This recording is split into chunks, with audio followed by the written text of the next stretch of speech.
repeat here of last year's final. Yeah, well, that's not the most recent meeting they met. That's what makes this intriguing. Halo guys, assalamualaikum warahmatullahi wabarakatuh. Jumpa kembali dengan saya di Orina Sport Channel.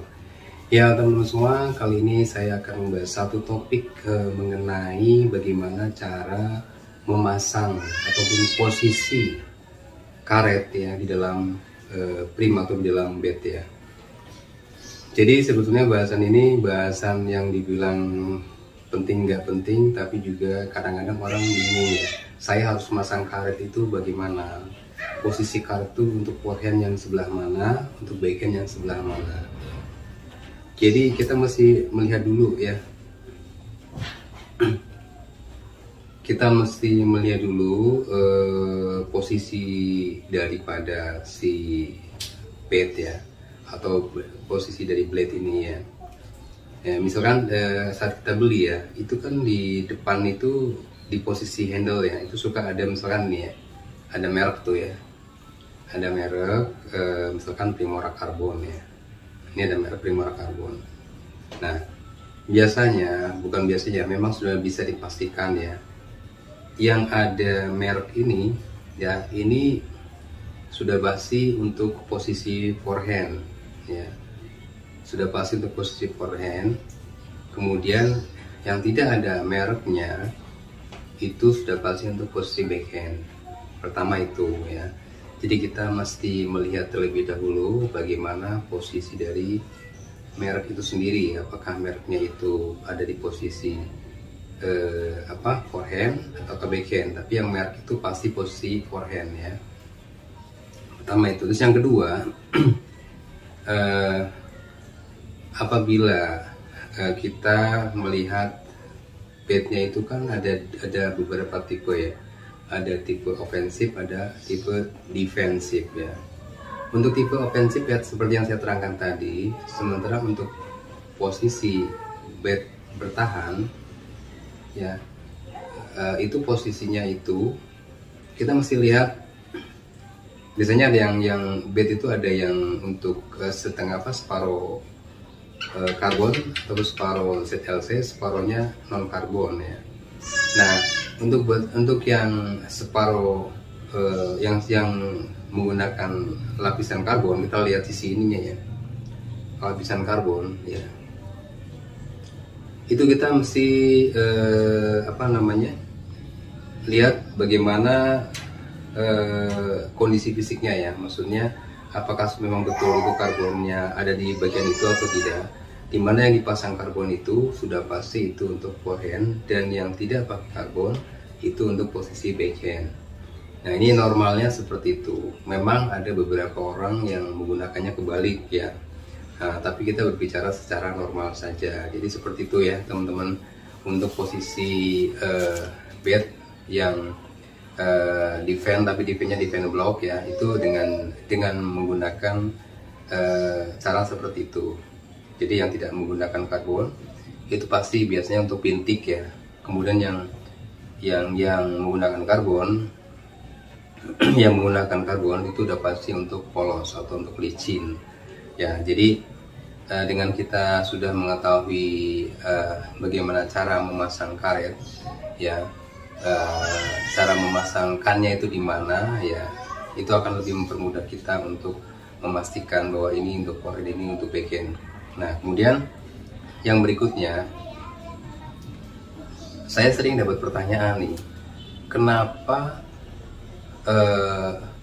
pada saat sekarang ini ya, itu forehand, posisi forehand itu kebanyakan itu didominasi warna hitam.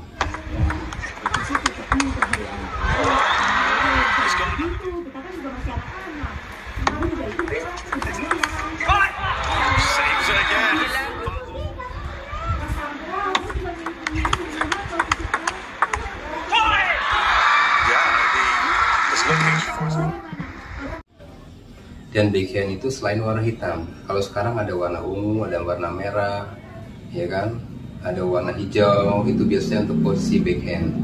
Sementara posisi forehand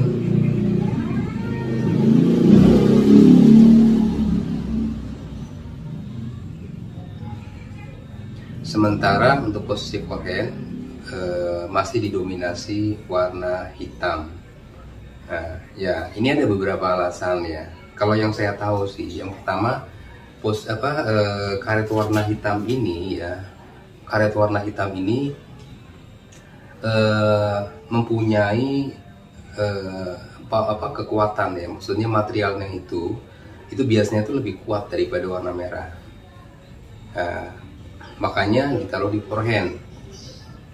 Jadi kalau misalkan yang ditaruh sebagai forehand itu yang warna merah, itu cenderung akan lebih kelihatan lebih gampang rusak ya, ataupun lebih gampang aus ya.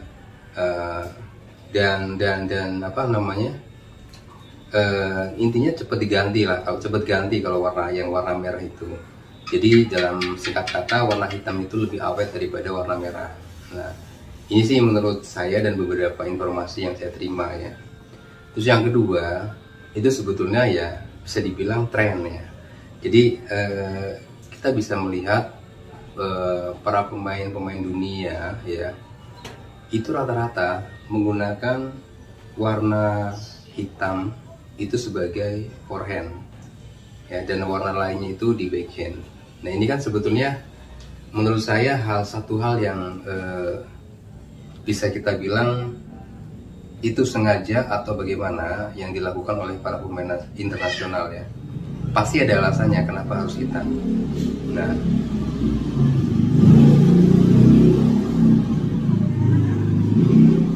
Nah kemudian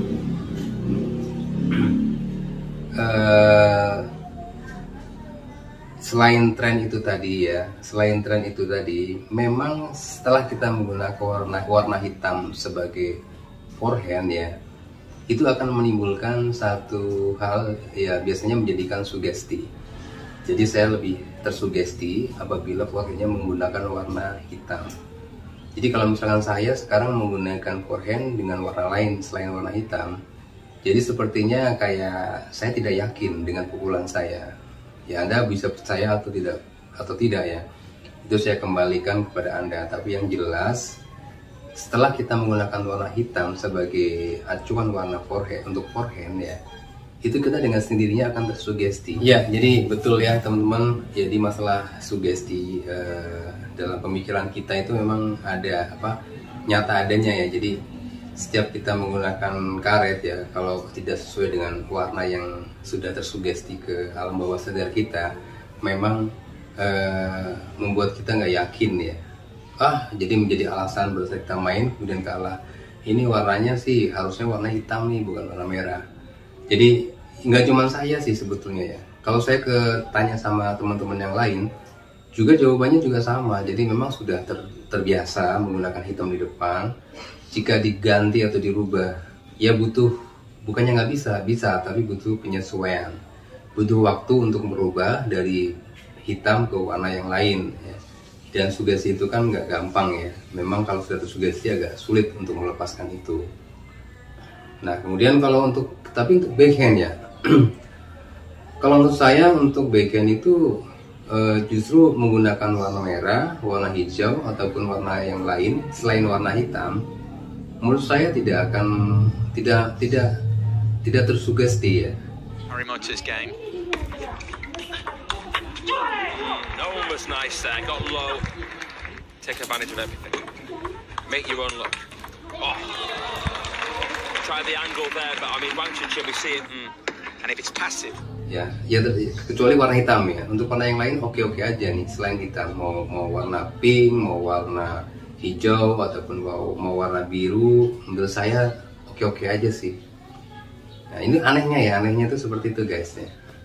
Jadi ternyata warna ini juga bisa memberikan sugesti pada permainan kita.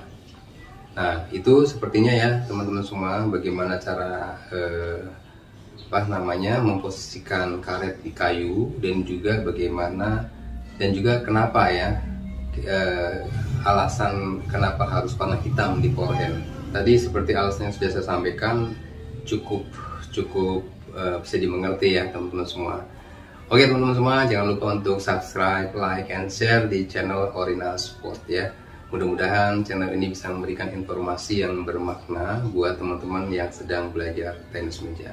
Wassalamualaikum warahmatullahi wabarakatuh. It's him keeping it simple. You know what Haramoto's going to bring.